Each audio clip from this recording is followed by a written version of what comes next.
at your official residence as head of state to reflect on the journey we have traveled with one another as a country, as a nation. And I think, Mr. President, because my speech will not be more than 3 minutes, allow me to just make a small contribution of what I make of this gathering and the subject matter.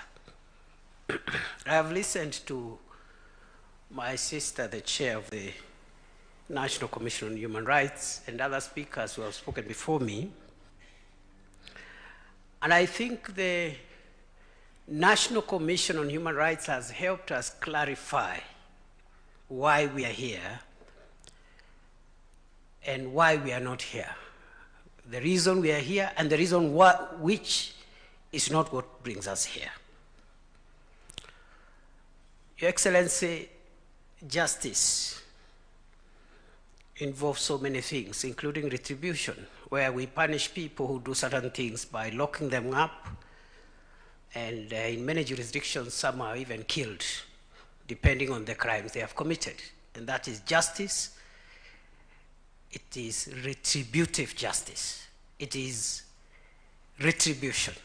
But there is also another facet of justice, which is restorative, where you restore relationships between the offender and the victim of offenses. It is my humble submission, Your Excellency, we are gathered here this morning to advance the agenda of our country more in the area of restorative justice and repairing relationships among ourselves. That's why we are here. Nothing prevents the criminal law justice system to continue with what it has been doing. All what you are saying is that there is another facet of justice that has stalled and has never been operationalized. Restorative justice, and it is more powerful sometimes and has greater effects and a bigger return on investment than retribution. Your Excellency, therefore, today we are not talking compensation. We are talking reparation, because we cannot compensate death. I mean, it's unimaginable. But we are also looking at ourselves and saying, we have hurt one another. Law enforcement agencies, ourselves as citizens, across board. But we are also saying we have realized there are gaps in our legal system which we must fill, because Article 37 is very wide. The right to assemble, the right to demonstrate, the right to picket, the right to petition authorities. We are just concentrating on the demonstration part. There is the right to assemble without demonstrating. But there is also the right to picket and the right to petition. So this is the problematic part. The most problematic part on this right on Article 37 has been the demonstration part, and has been already articulated by the Chief Justice, my Lady Justice Koome. Even in that 1 out of 4, the demonstration part of that right, because the right is in 4 parts, we have had numerous cases of exemplary and successful demonstrations, peaceful and constitutional, by various people, professionals, trade unions, and all manner of people advancing certain causes. The challenge in that demonstration right has been political demonstration. That is where the problem is. So let us not generalize that provision or generalize even the whole activity of demonstration. But we are also saying, Your Excellency, we must settle accounts.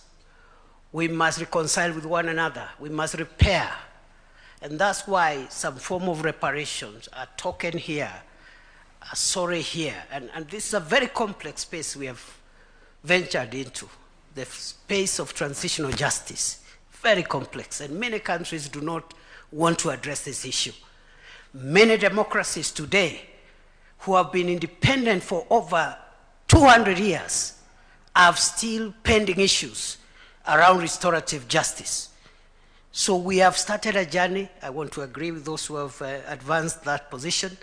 It's going to take centuries, but there is always a starting point, and I'm very proud, Your Excellency, to be your deputy at a time when you are the president of Kenya, who has faced this issue head on. Excellency, two last quick things. One is to say that that legal thing, that legal discussion must balance crime and punishment, even as we talk about reparation. I say so because I know Speaker Kingi talked about the principle of nulla criminal sine lege, which is there is no crime without law. But likewise, there is nulla poena sine lege, that there is no punishment without law. And the two must be proportionate. The crime, the gravity, and the gravity of punishment must be balanced if we have to resolve and get the deterrence that we require. Finally, Your Excellency, the President, I look forward to a day where in this country, a political leader of whatever stature, character, and opinion will organize what in their view is a legitimate demonstration, make sure that they control their supporters and hold both their supporters and the leaders, hold each other accountable for the process, and then be assisted by the police to carry out the demonstrations and say what they don't like and go home in the evening. That is the dream of this country. The millions of Kenyans who have nothing to do with politics. In fact, the Chief Justice has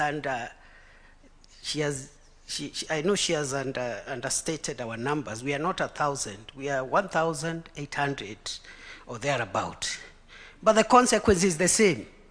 2,000 people cannot frustrate 55 million Kenyans who do not earn their living from politics, like us. And we must be called to order, and we must make sure that we don't make this country dangerous for the 55 million Kenyans that do not earn a living from politics.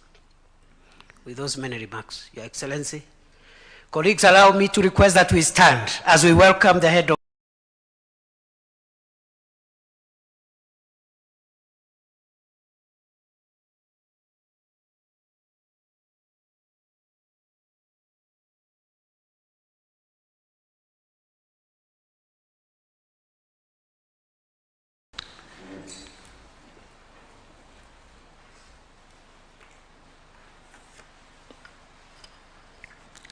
distinguished guests, excellencies, ladies and gentlemen. This is historic as it is consequential. This is a very significant moment and a solemn one at that. It is